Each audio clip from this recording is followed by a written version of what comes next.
Arsène Lupin en prison de Maurice Leblanc. Il en regarda le titre. C'était Le culte des héros de Carlyle, édition anglaise, et un Elzévir charmant, à reliure du temps, le Manuel d'Épictète, traduction allemande publiée à Leyde en 1634. Les ayant feuilletés, il constata que toutes les pages étaient balafrées, soulignées, annotées. Était-ce là signe conventionnel, ou bien de ces marques qui montrent la ferveur que l'on a pour un livre ? Nous verrons cela en détail, dit M. Dudouis. Il explora la blague à tabac, la pipe, puis, saisissant le fameux cigare bagué d'or, « Fichtre, il se met bien, notre ami, s'écria-t-il, un Henri Clay !» D'un geste machinal de fumeur, il le porta près de son oreille et le fit craquer.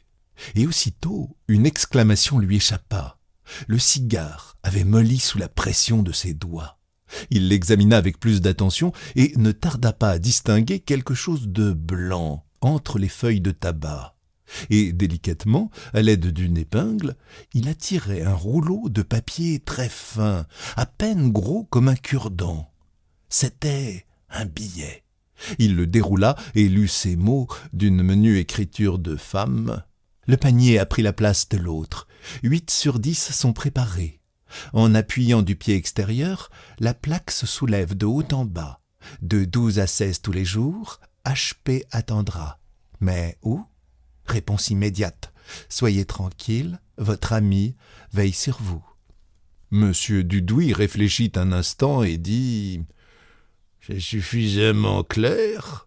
Le panier, les 8 cases, de 12 à 16, c'est-à-dire de midi à 4 heures. » Mais ce HP qui attendra ? HP, en l'occurrence, doit signifier automobile. HP, horsepower. N'est-ce pas ainsi qu'en langage sportif, on désigne la force d'un moteur ? Une 24 HP, c'est une automobile de 24 chevaux.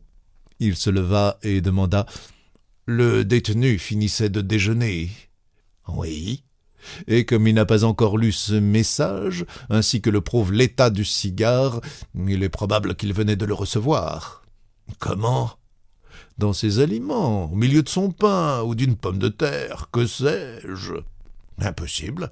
On ne l'a autorisé à faire venir sa nourriture que pour le prendre au piège. Et nous n'avons rien trouvé. Nous chercherons ce soir la réponse de Lupin. Pour le moment, retenez-le hors de sa cellule. Je vais porter ceci à monsieur le juge d'instruction. S'il est de mon avis, nous ferons immédiatement photographier la lettre et, dans 1 heure, vous pourrez remettre dans le tiroir, outre ces objets, un cigare identique contenant le message original à lui-même. Mais il faut que le détenu ne se doute de rien.